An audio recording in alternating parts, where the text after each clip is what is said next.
following podcast is a Jill Devine Media production. So I'm going to ask them lots of questions to flesh out exactly what the complaint is that they're feeling. Okay. So you say you're fatigued. So what do you mean by that? Are you falling asleep during the day? Do you feel low energy towards activities you used to like?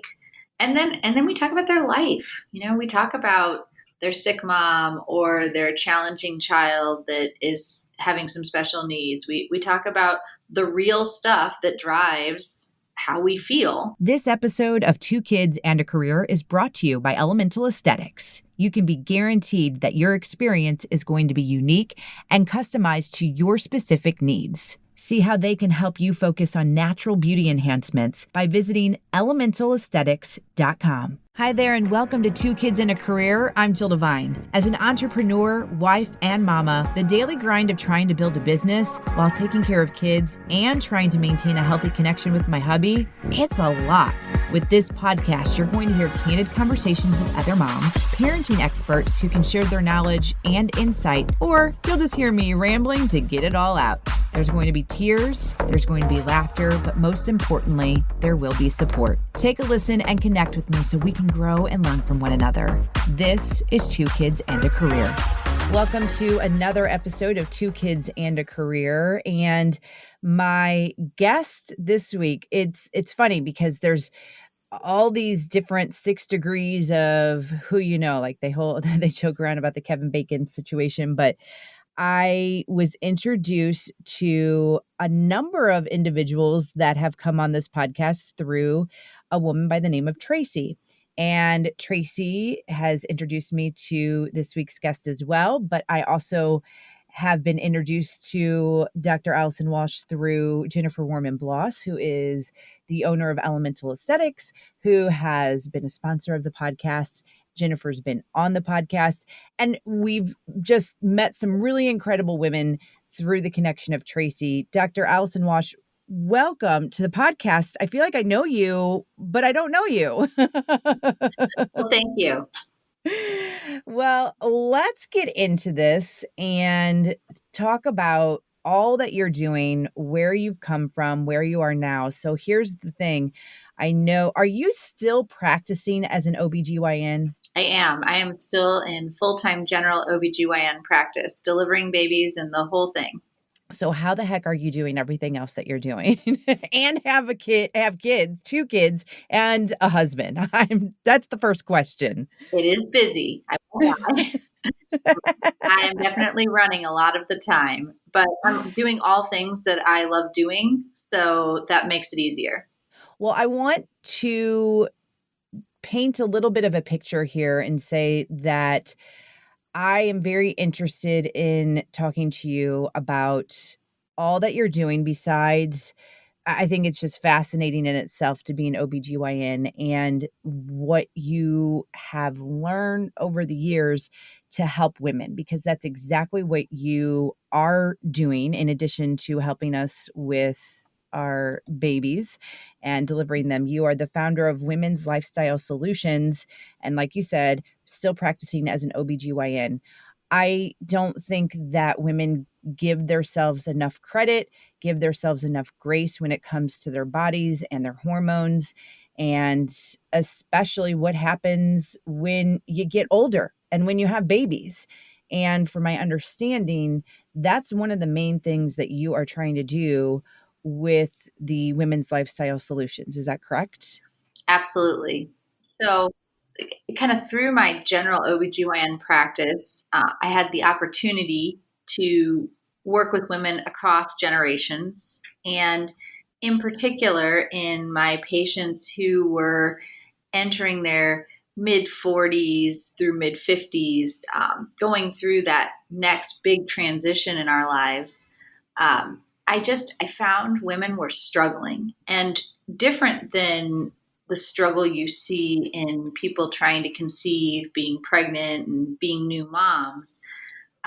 This was an unexpected struggle for a lot of these women, and that was very jarring for them. So I think that's part of where Women's Lifestyle Solutions emerged from, was the conversations I was having day in and day out at my well woman visits, talking to people about they just didn't feel right anymore. They couldn't sleep. They had horrible hormonal symptoms after having decades of normal cycles.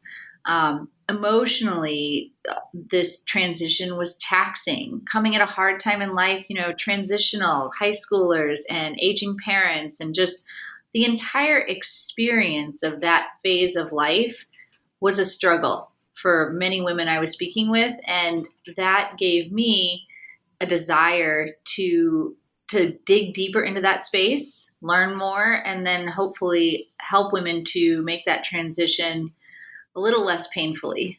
I think it's one of those things where you can automatically go to when you say OBGYN, like women and having babies, but it's something what you were saying. It struck me like, no, we don't just go to you for babies. We go because we have to have well visits. We should have well visits. We need to take care of our bodies. And it just kind of hit me when you were talking about all those different phases that you don't have to be a mom to experience what you were just talking about. That can happen to anyone. And in some situations, I feel like when you do have a baby, like you kind of, not an excuse, I don't mean it that way, but you have a little bit of an understanding as to maybe why those hormones are a little out of whack. But if you haven't experienced that, we've never been pregnant or had a baby and things are going a little awry, that could be really worrisome, I would think. Oh, absolutely.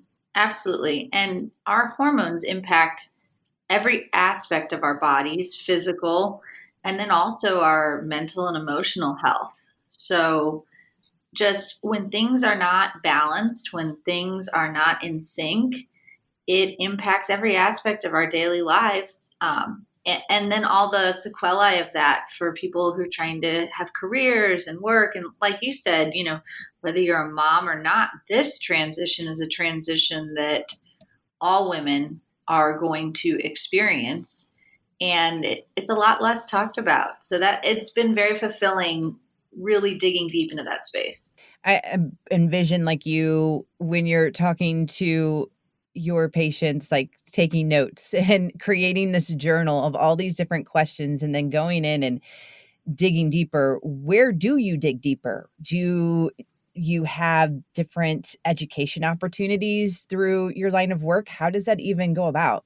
Well, for me, it's been, it's been educational reading. So, getting into the nitty gritty of research literature on hormone balancing. And then also probably one of the most primary complaints I hear during this phase of life is about weight gain.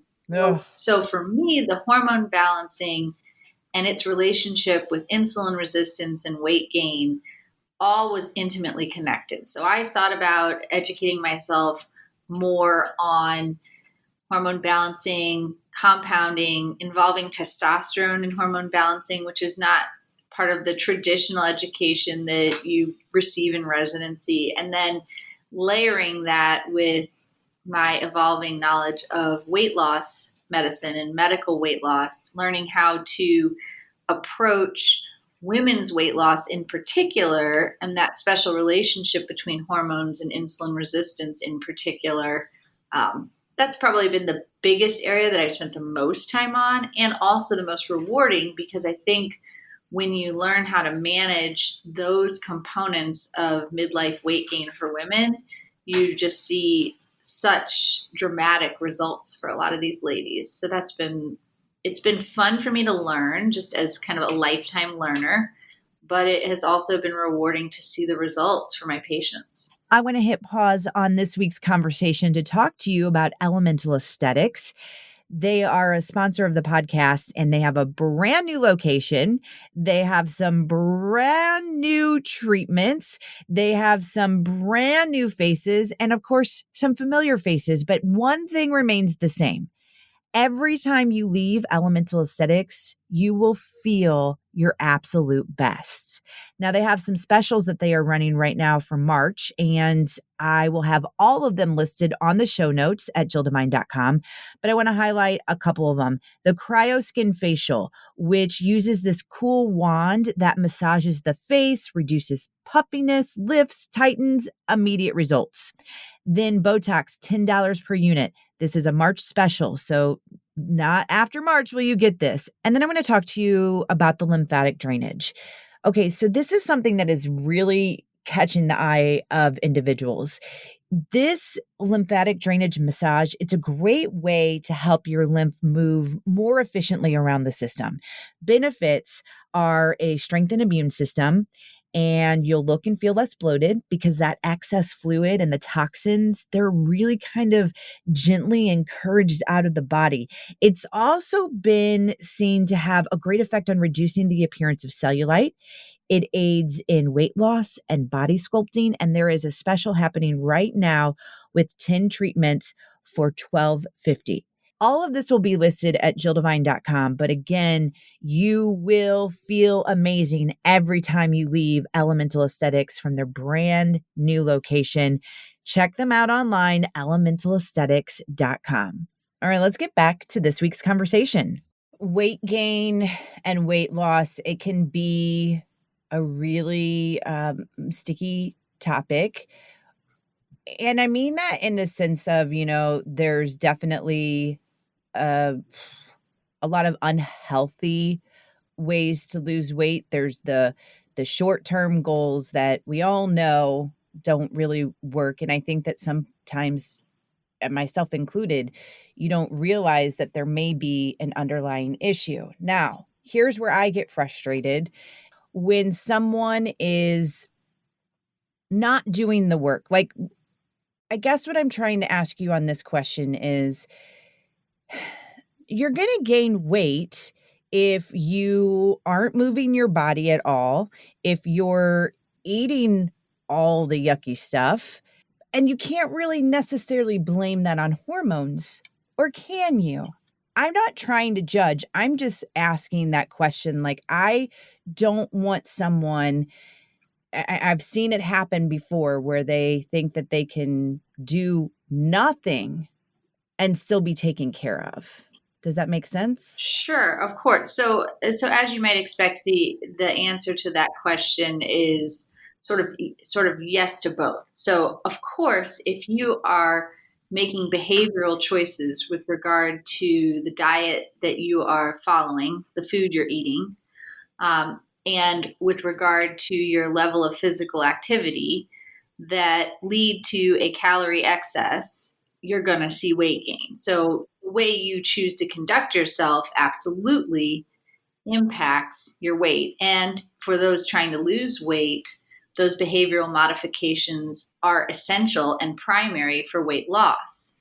Having said that, hormones and their relationship with insulin resistance and the metabolic dysfunction that can kind of be hidden beneath the surface absolutely interface with those behavioral decisions that people are making. So what I mean there is, you can have a patient who is making the right choices in terms of diet, working hard in terms of physical activity and strength building, and not seeing the results that someone who maybe is not even being as stringent with their behavioral modifications is seeing, if person number one has underlying untreated metabolic dysfunction.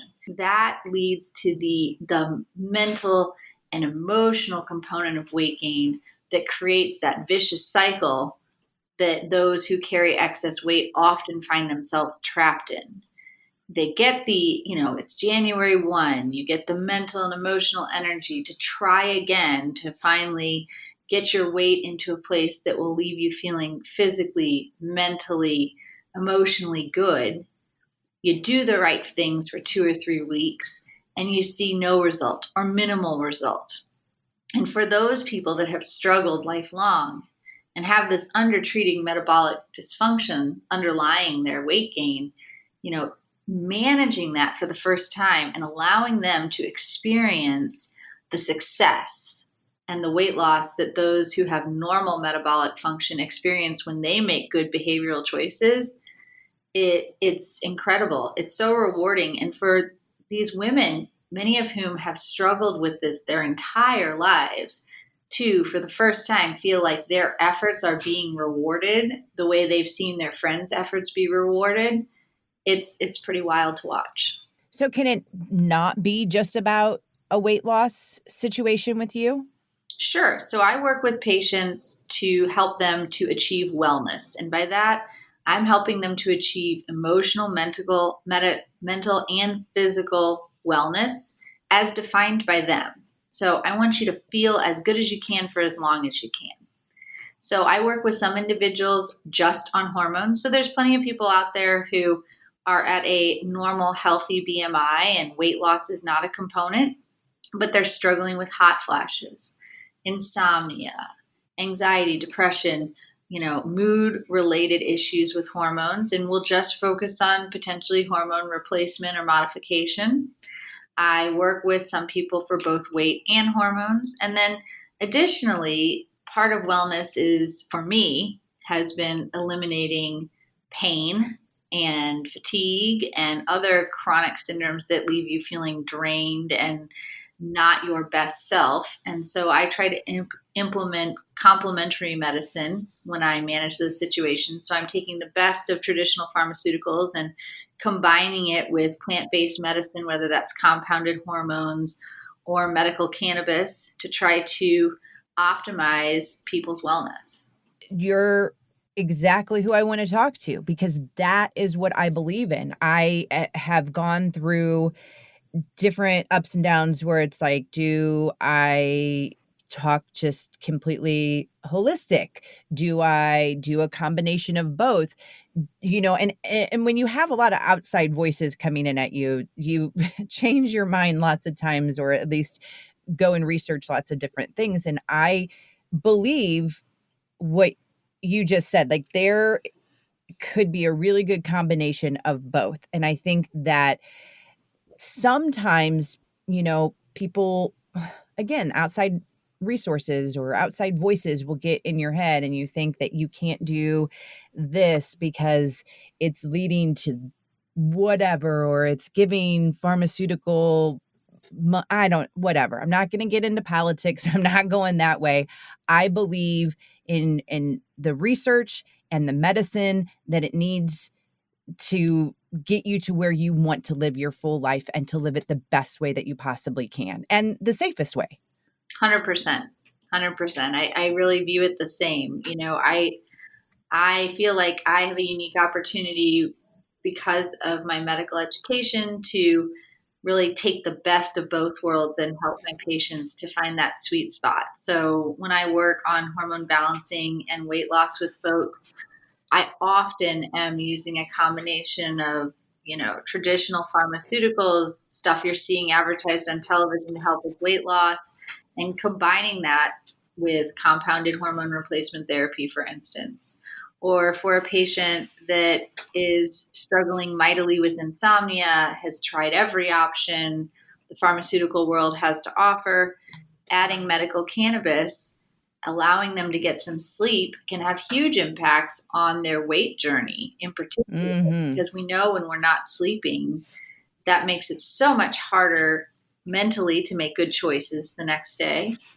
Physically, you feel fatigued, much more difficult to stay active and be active. And that stress of exhaustion drives up our metabolic dysfunction, decreases our metabolism. So sleep in particular is a great example of a place where plant-based medicine allows for optimization of traditional pharmaceuticals to help with weight loss.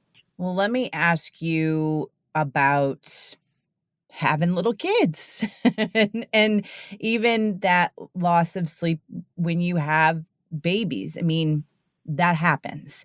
And I think the biggest joke is always like, once you have kids, you'll never sleep again. I feel there are times where I am constantly worried about my kid. Well, more like when they were newborns. I mean, they're 3 and 5 now, but there are still times where I might wake up and be like, what's happening?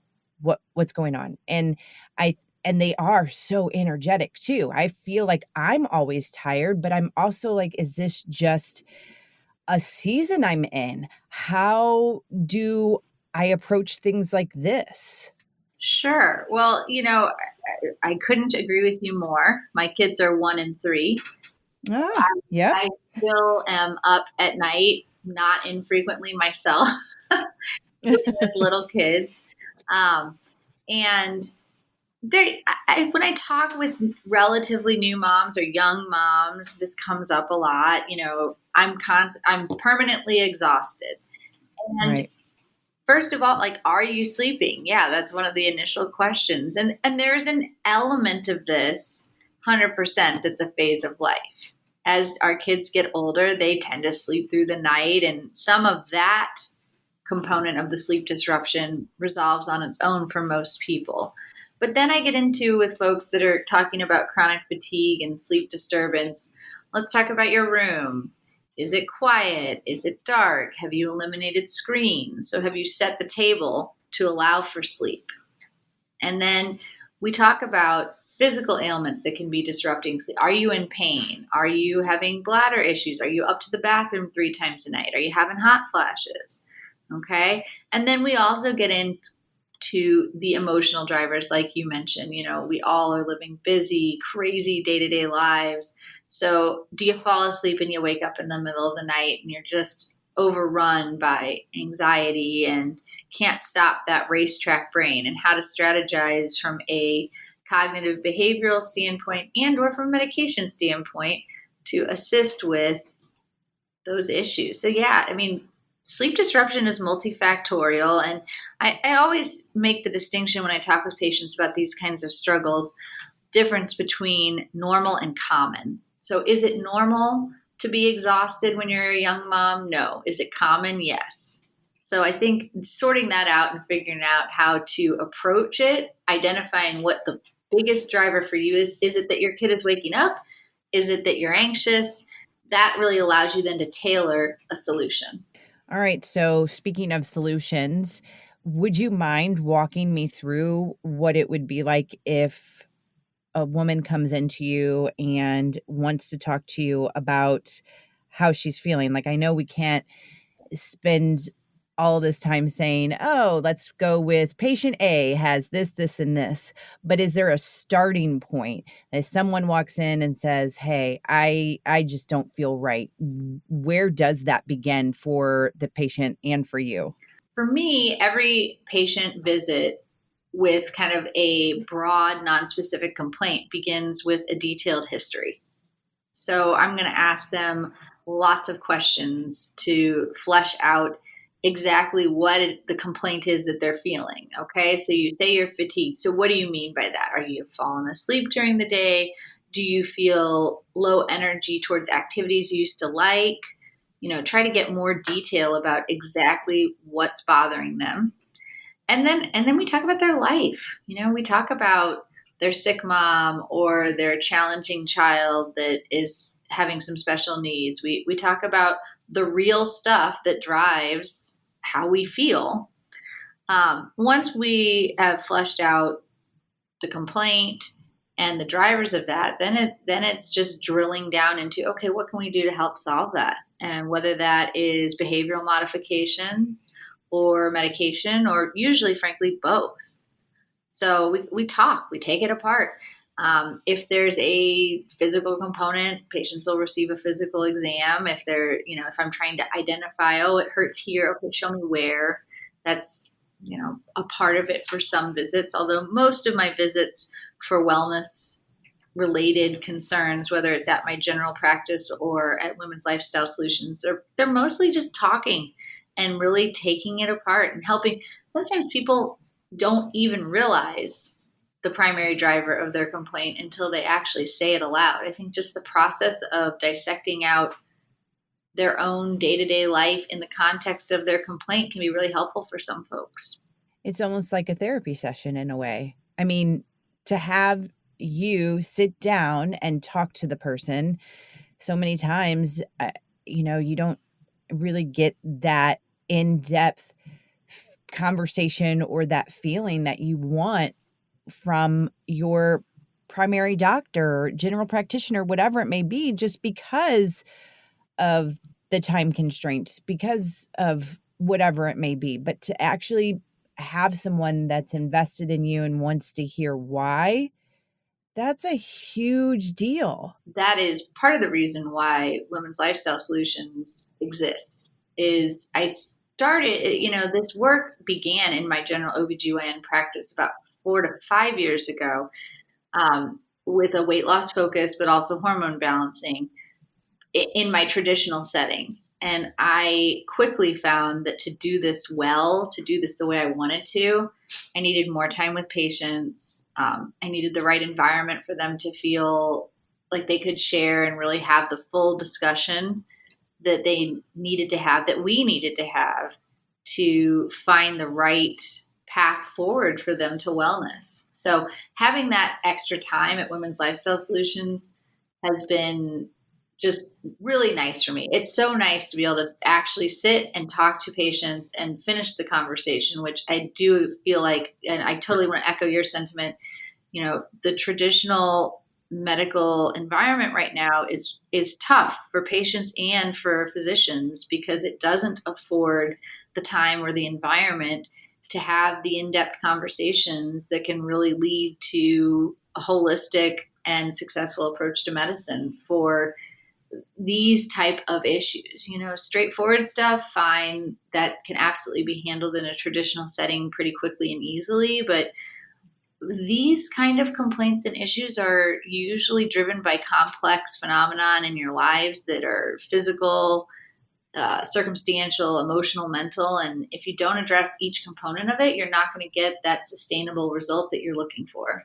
And I would like to add, I think the environment, literally the environment that you're in helps with that. And I have seen the space that you're in, and when it's warm and welcoming and inviting, it's easier to go there because regardless of what you provide, it's hard to go deep sometimes. But when you have someone that is listening and cares because they truly want to make it better, that makes all the difference as well. Sure. Yeah, I really have found that patients being comfortable, so not being in an exam room, really makes a difference for these types of conversations. Before we wrap up and we get to how people can reach you, is there anything else that you would like to add to, help encourage a woman that's listening right now, or maybe get into her mind a little bit about, hey, if this is what you've been experiencing or thinking, I don't know, just any kind of advice or encouragement? Sure. So I suppose the first point of advice is just reassurance. So reassurance that if you are experiencing changes in your cycles, changes in your sleep, hair, skin, mood, first of all, you're not alone. Second of all, as I said before, there's a difference between common and normal. So you're not alone, but it's not normal. It can be managed. And with management, the quality of your day-to-day life can be improved, and you can enjoy this transitional time in your life rather than survive it. So I think just recognizing where you're at inside yourself and how you're feeling is the first step. And then wanting more is the second step. And then reaching out to achieve that desire is the last step. And I'm look forward to helping lots of women get to their personal best, physically, mentally, and emotionally. Well, this is where I would like for you to tell people how they can reach you. Where should women go to get a hold of you, get more information, and start that wellness process? Absolutely. So the easiest way to book an appointment with me is by phone. If you call 314-279-6069, we can get you on my books right away. If you're looking to do some more research and reading before you commit to an appointment, you can check out my website at stlwomenslifestylesolutions.com. You also have options to book online from the website after you've done some reading and research. And I will have all of this linked up on the show notes too at jilldevine.com. But just the important part is start the process. Like you said, if you don't want to call right now and make an appointment, get online and start reading through and see where it is in your life that maybe you need a little help. And Dr. Allison Walsh can walk you through that. Thank you so much for what you're doing to help not only educate others, of course, yourself as well, but to actually embrace it and to let us know that we are not alone, because sometimes, a lot of times, it feels that way. It really, truly does. Absolutely. Well, thank you so much for having me and allowing me an opportunity to talk to your listeners and offer them this hopefully ray of hope towards feeling better. And as we wrap up this week's conversation, a reminder about Elemental Aesthetics, one of the sponsors of the podcast. They have some great things going on at their brand new location, including new membership options for you. But I want to highlight one particular thing before I end this conversation, and that's the salt room. Because especially in the Midwest, with the crazy temperatures we have and the allergy and the eczema and all that yuckiness, it is so important to know that you can get help. And the benefits of a salt room, they help with asthma, allergies, snoring, acne, eczema, just to name a few. Dry salt therapy has been shown to reduce anxiety, fatigue, stress. I experienced the salt room and it was pretty fantastic. All you have to do is just go in there and sit. That's it. It's really, really amazing. You can go to elementalaesthetics.com to learn more, to set up your appointment, to see the benefits of the salt room and everything else that Elemental Aesthetics has to offer. And I would love if you would support this podcast by subscribing, rating, and reviewing it. When you do those things, it helps get the podcast noticed by others. We have so many great conversations on this podcast that someone can benefit from it. And maybe not every single conversation, but at least one. That I am very sure of. So you can do that wherever you like to listen to this podcast. And I also encourage you to check out jilldevine.com to learn more about the podcast and to learn more how you can get involved. So I appreciate your support. And as always, thank you for listening to Two Kids and a Career.